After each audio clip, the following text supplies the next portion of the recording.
porque se fai camiño ao andar, comunidade ao conversar e matria ao falar. Hoxe queremos estar cunha muller referente galega do idioma na emigración e en cada acción, cunha actriz comunicadora e presentadora que levou dende a emigración por Galicia e a nivel internacional a lingua galega como vehículo especialmente para empatizar. Empatizamos xa con Isabel Blanco.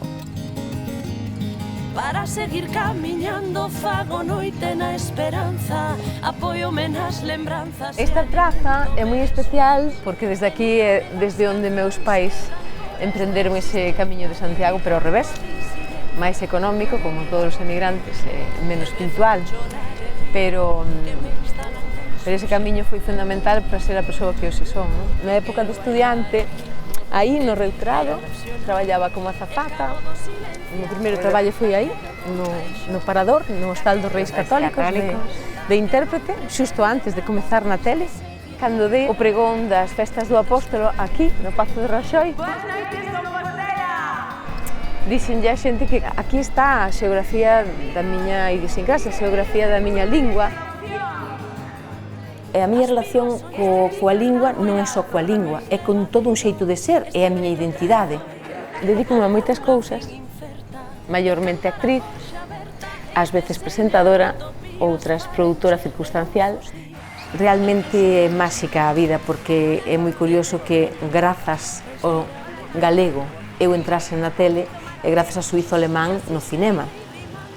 O suízo alemán é unha lingua minorizada, o galego tamén, pero curiosamente as dúas deronme a vida.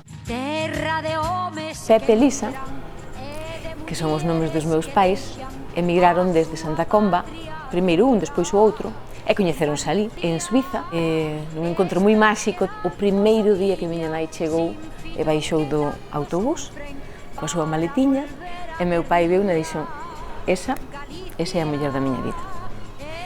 Entón, eu nacín ali. Esa desgraza deles de ter que abandonar a súa terra por circunstancias polo que se estaba vivindo naquele momento en Galicia, en España, foi a miña sorte. A Suiza era un país super avanzado, que lle cambiou a cabeza e a forma de pensar a moitísima xente. Mentres eu vivín na diáspora, é dicir, mentres eu vivín en Berna, meu pai contábame a vida da xente da aldea, de Santa Comba. Foi unha etapa, para min, o paraíso perdido, non? Lóxicamente, porque aquela época estaba chea de persoas que xa non están, pero todo o que con eles aprendín e todo o que ali aprendín sérveme de folla de ruta para hoxe, non? As miñas orixes rurais, a casuística emocional da miña familia, cun bebé, con tantos madrugóns e sen medios. Meu pai xa tiña problemas de saúde, costoulles un pouquiño arrincar a vida ali, trouxeronme a Galicia e quedei con miña avoa. Tiña un aniño máis ou menos cando me deixaron na illa, Freixeiro, Santa Comba, e rompín a falar en gallego, sabes? Entón, claro, cando eu volvín a Suiza, 3 anos máis ou menos, eu falaba todo corrido, entón era todo galego, era unha escopeta, o sea, non paraba de falar. Como agora? Sí, como agora.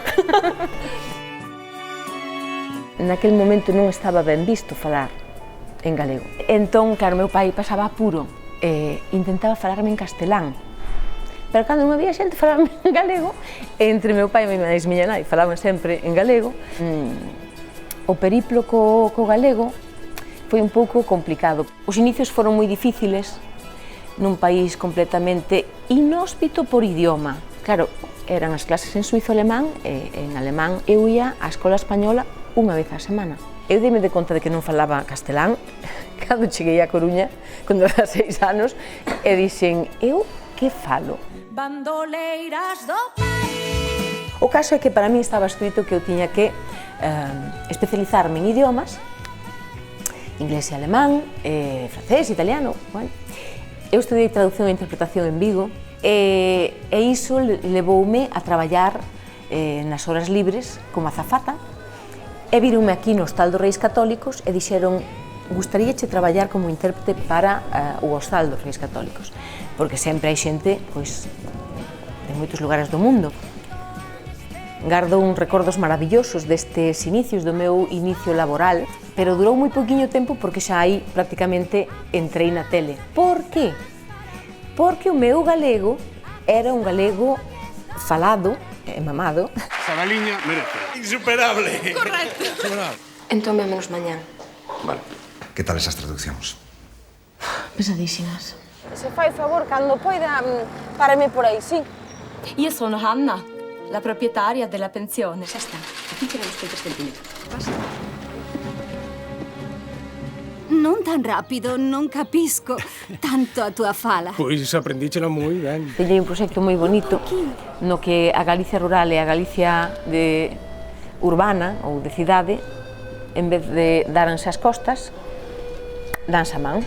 Si cantan esti que cantan, si choran esti que choran. Eu estou en contra de que se me impoñan palabras diferenciais para falar en galego sen poder utilizar as que eu utilicei toda a vida porque se parecen ao mellor ao castelán. Poño un exemplo. Cando apareceu grazas, xurei que non o empregaría nunca. Pero por qué? Porque non tivera un período de adaptación. Identifico que as linguas necesitan palabras novas, neoloxismos, para poder usarse de forma frecuente. Fastídiame moito que non atopemos ese galego común, que sería unha garantía de que a nosa cultura e a nosa lingua, sobre todo, non esmoreza, senón que viva, non? É a lingua do meu corazón, a que pasa por aquí e a que me emociona, porque me conecta co camiño de ida, de volta, o interior e tamén o que vai cara arriba.